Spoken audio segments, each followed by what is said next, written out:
Welcome to the debate. So today we are looking at an incredibly striking image.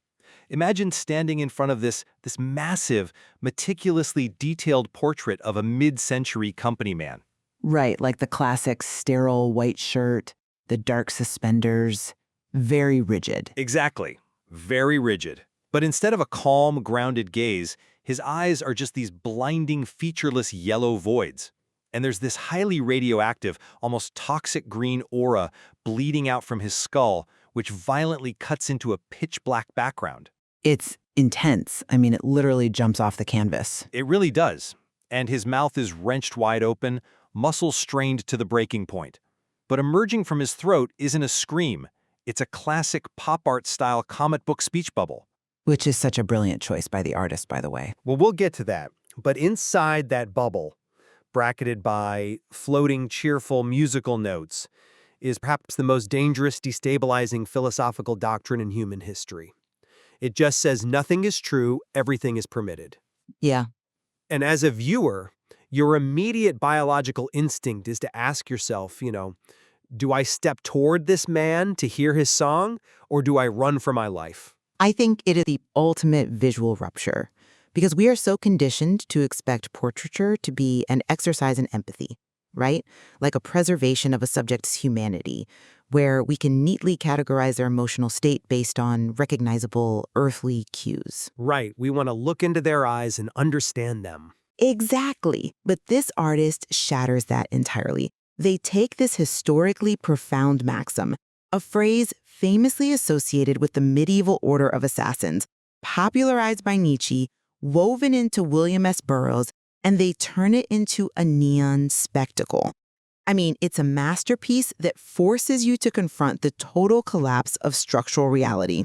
A masterpiece, absolutely. We definitely agree there. We both revere this specific artwork. But I gotta say, when we look at the exact same canvas, I am convinced you are fundamentally misreading the core semiotics of what the artist is actually doing here. Oh, I highly doubt that, but go ahead. Well, today, our central question is this. Does this heavily manipulated artwork depict a horrifying descent into destructive nihilism and psychological madness?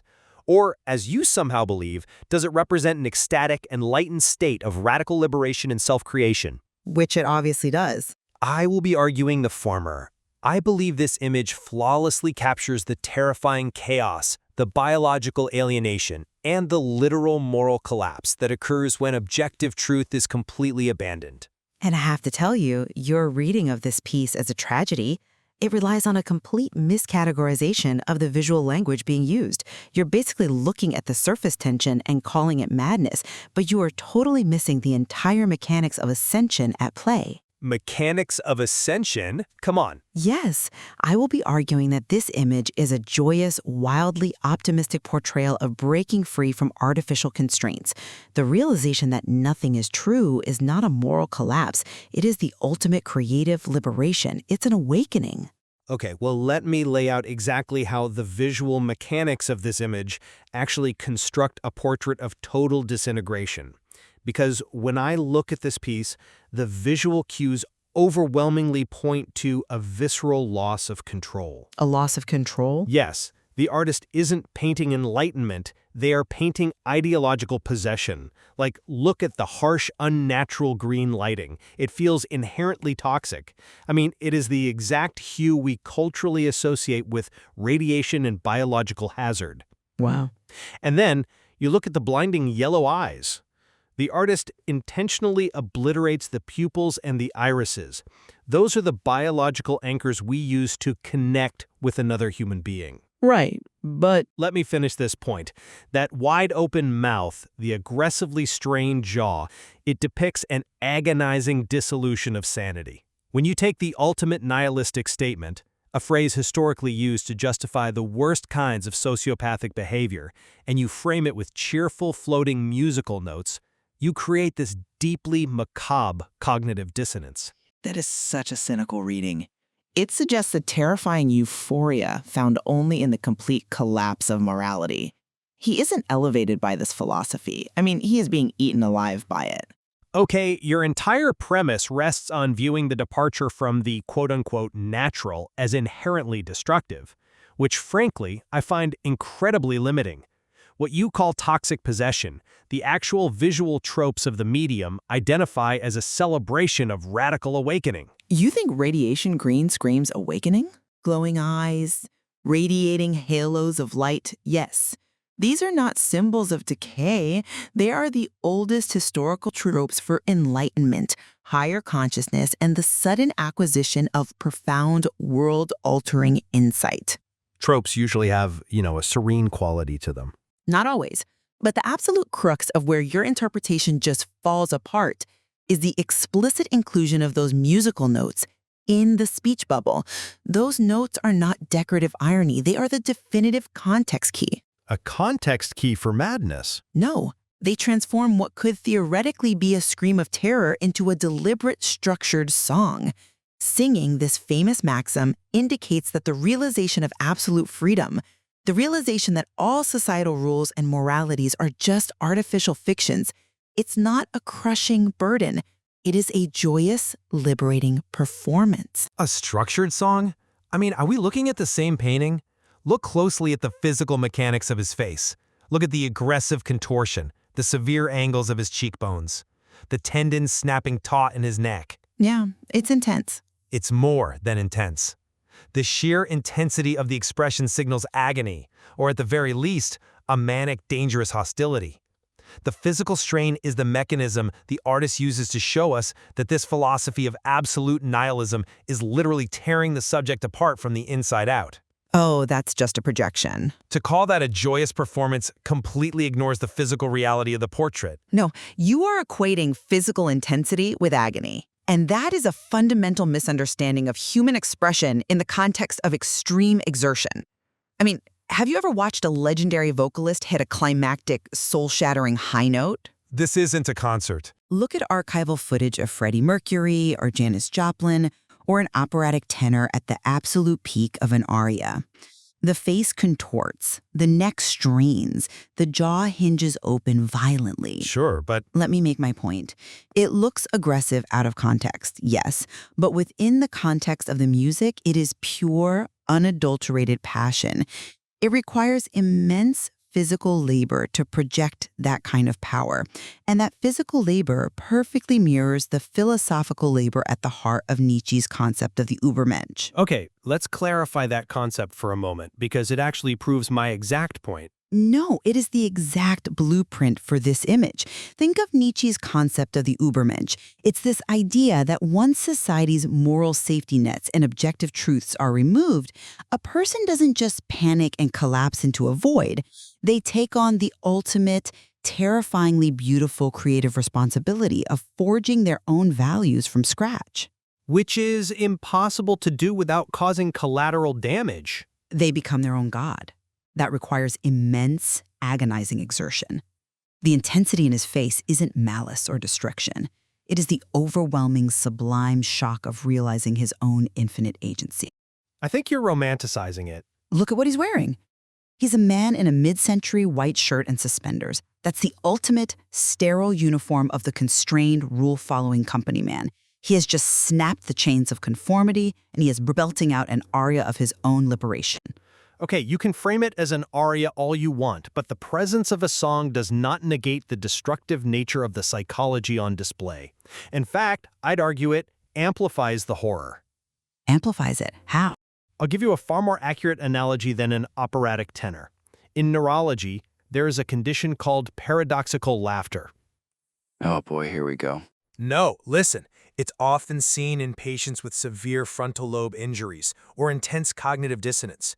The patient laughs uncontrollably while experiencing extreme physical trauma or distress. The presence of laughter, or in this case, a cheerful melody, doesn't mean they are experiencing joy. Right. But It is the exact mechanism that proves their brain has lost its grip on reality.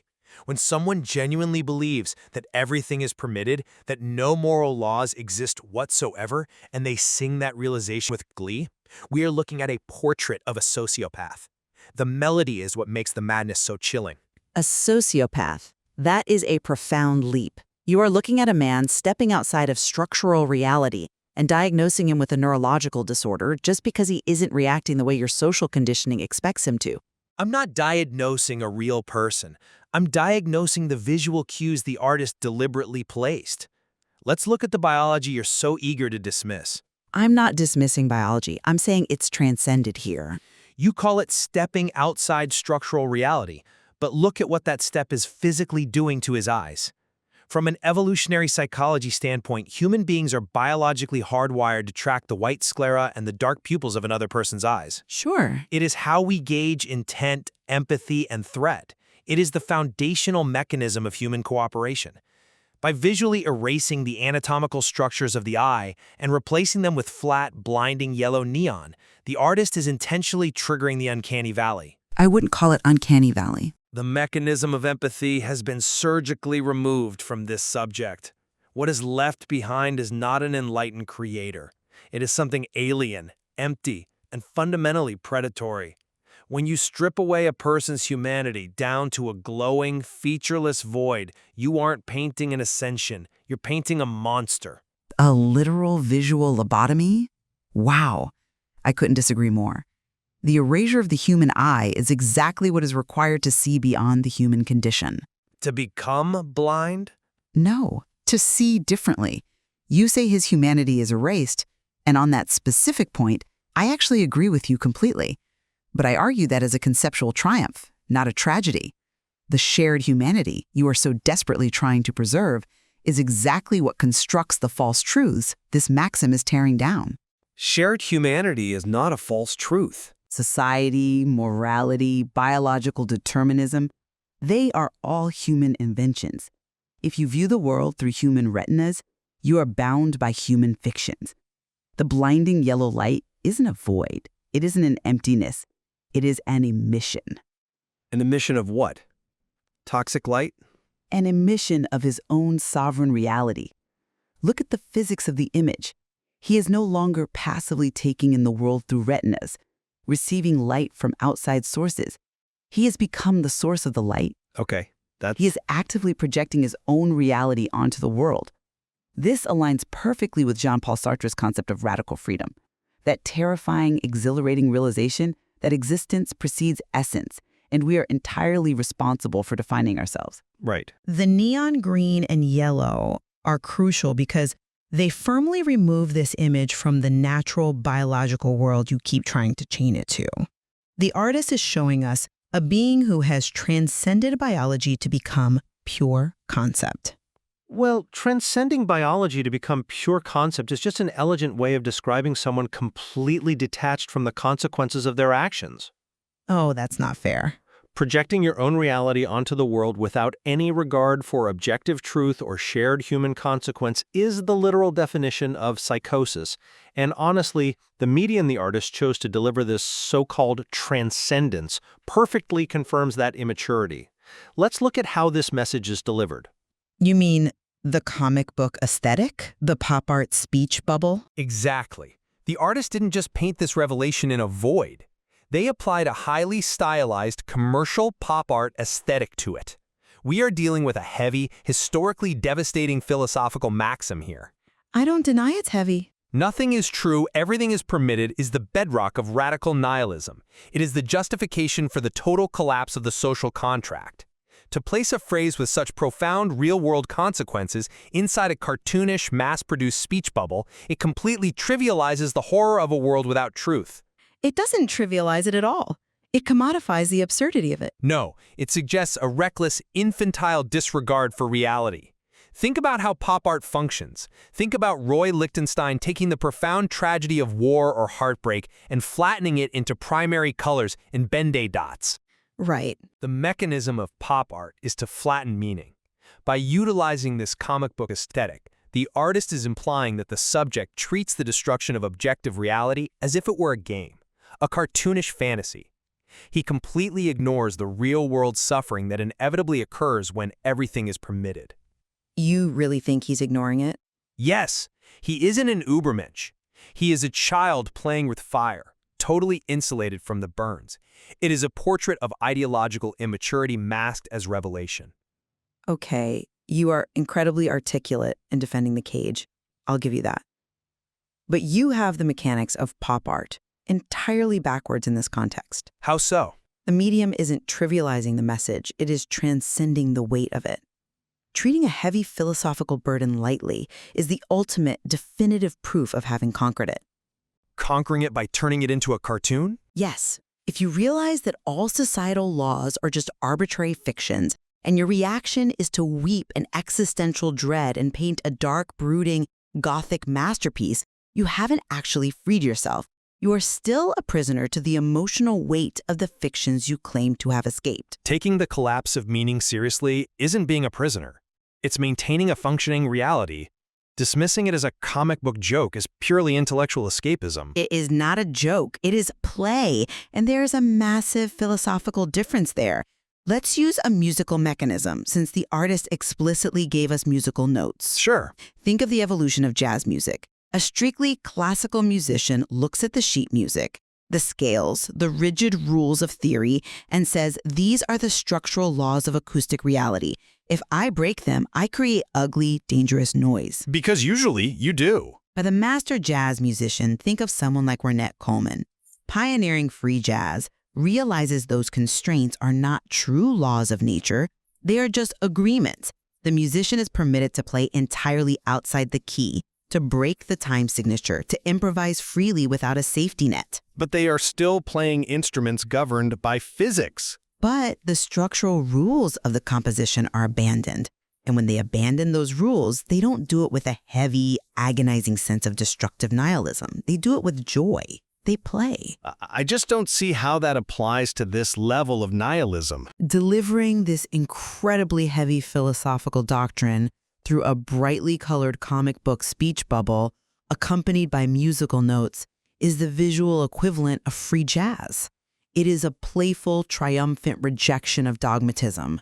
The lightness of the medium, the flattening of the meaning, as you called it, is the exact mechanism that proves his liberation. He isn't crushed by the realization that nothing is true. He is amused by it. He is free to improvise his own reality.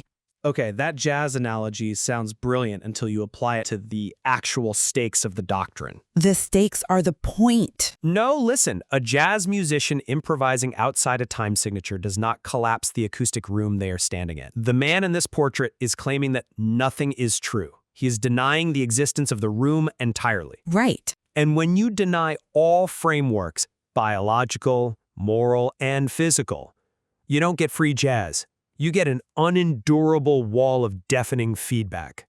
The comic book bubble, the floating musical notes, they are just a veneer of playfulness stretched incredibly thin over a terrifying void. I disagree entirely. The artist is showing us a man who desperately thinks he has discovered ultimate freedom, but the toxic green radiation bleeding from his head and the obliterated, alien eyes reveal the objective truth. He has simply lost his mind. He has traded the constraints of shared reality for the solitary confinement of his own delusions.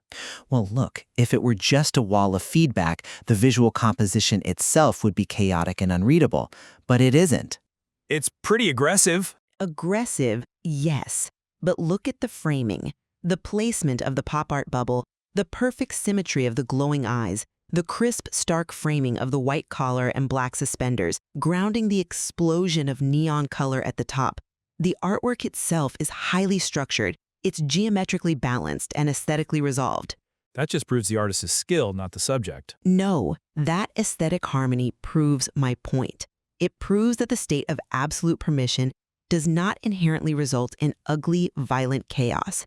It can result in a striking, powerful, and entirely new kind of beauty. He has torn down the old architecture, absolutely, but he hasn't been buried in the rubble. He is floating above it, singing a new world into existence.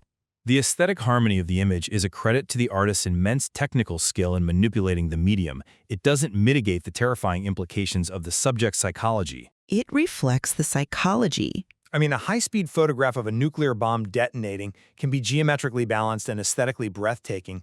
That doesn't mean the explosion itself is a joyful, liberating event.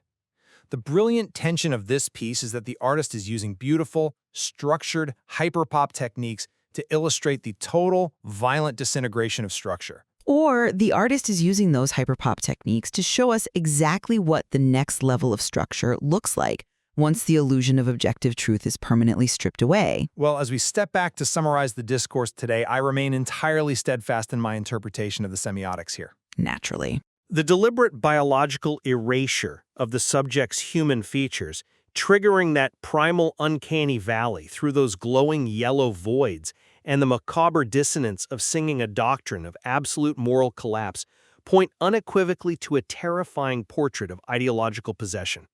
The harsh, toxic aura and the reckless commodification of the speech bubble do not show a man who has playfully transcended reality. They show a man who has been violently consumed by the chaos that inevitably follows when we decide that objective truth no longer matters. And I maintain that you are letting an inherent fear of the unknown dictate your reading of a profoundly optimistic, revolutionary image. It's not fear, it's reading the canvas. You are clinging to the biological and the traditional because the alternative is intimidating.